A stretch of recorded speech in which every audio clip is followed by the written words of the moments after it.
దేవుని మాట వినక అది తిను దినమున నిశ్చయముగా చచ్చెదవని నరునికి ఆజ్ఞాపించిన పండు తిని వద్దన్న పని చేసి మాట వినక మానవ జాతికి శాపము పాపము అంటించారు. అవునా? అక్కడి నుంచి మొదలుపెట్టు. హనోకు దేవునితో నడిచి దేవుడు అతని శరీరంతోనే తీసుకుపోవడానికి కారణం దేవుని మాటకు లోబడటం. నోవహు జలప్రళయంలో బ్రతికి బయటపడ్డాడు కుటుంబంతో సహా అంటే దేవుని మాటకు లోబడటం. ఆ జలప్రళయంలో అనేకులు చచ్చారంటే దేవుని మాటను సీరియస్గా తీసుకోపోవటం, పెడచెవిన పెట్టడం, అపహాస్యం చేయటం. ఓకేనా?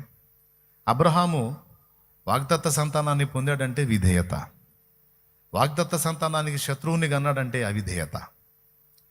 మాట విన్నప్పుడు ఒకటి, మాట వినందున ఒకటి. హేబేలు అర్పణ అంగీకరించబడిందంటే దేవుడు చెప్పిన పద్ధతిలో హేబేలు వచ్చాడు. కయ్యూను అర్పణ తిరస్కరించబడిందంటే దేవుడు చెప్పిన మాటతో కాకుండా వాడు తనకిష్టం వచ్చినట్టు చేశాడు.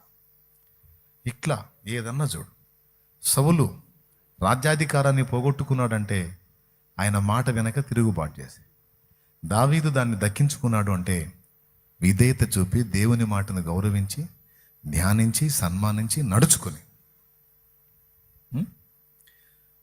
మోషే ఇశ్రాయేలును బయటికి తెచ్చాడంటే ఐగుప్తు నుంచి దేవుని మాటకు లోబడి.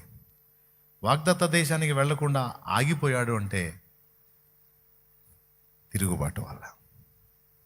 ఆ బండతో మాట్లాడు, అది నీకు నీళ్ళు ఇస్తుంది అన్నాడు. ఈయన వెళ్ళి 2 మార్లు కొట్టాడు. దేవుడు అన్నాడు, మాట్లాడమని చెప్పానా కొట్టమని చెప్పానా? మాట్లాడమని చెప్పాను. ఎందుకు కొట్టావు అంటే నేను ఒకటి చెప్తే నువ్వు ఒకటి చేసావు కనుక ఇక ఈ ప్రజల్ని నడిపించడానికి నీకు అర్హత లేదు. నువ్వు ఇక్కడే ఆ ప్రజల్ని యెహోషువ నడిపిస్తాడని అంతటితో మోషేను ఆపి తర్వాత నాయకత్వాన్ని యెహోషువకి ఇచ్చాడు దేవుడు. ఎందుకు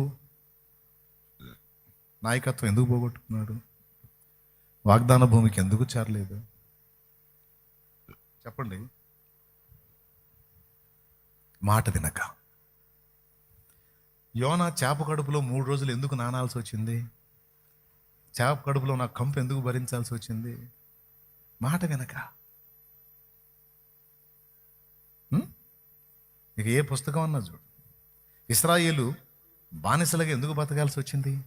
మాట వినక. విడుదల ఎప్పుడొచ్చింది? విధేయత చూపిన తర్వాత. ప్రవక్తల పుస్తకాలన్నీ అదే చెప్తున్నాయి. ప్రవక్తల పుస్తకాల్లో సారం అదే. క్రొత్త నిబంధనలో యేసయ్య స్టోరీ. అప్పటిదాకా మాట వినని మనుషుల్ని చూసాం. ఒకని అవిధేయత వలన అనేకులు ఎలాగో పాపులుగా చేయబడిరో, ఒకని విధేయత వలన అనేకులు నీతిమంతులుగా చేయబడి తిరిగి అన్న.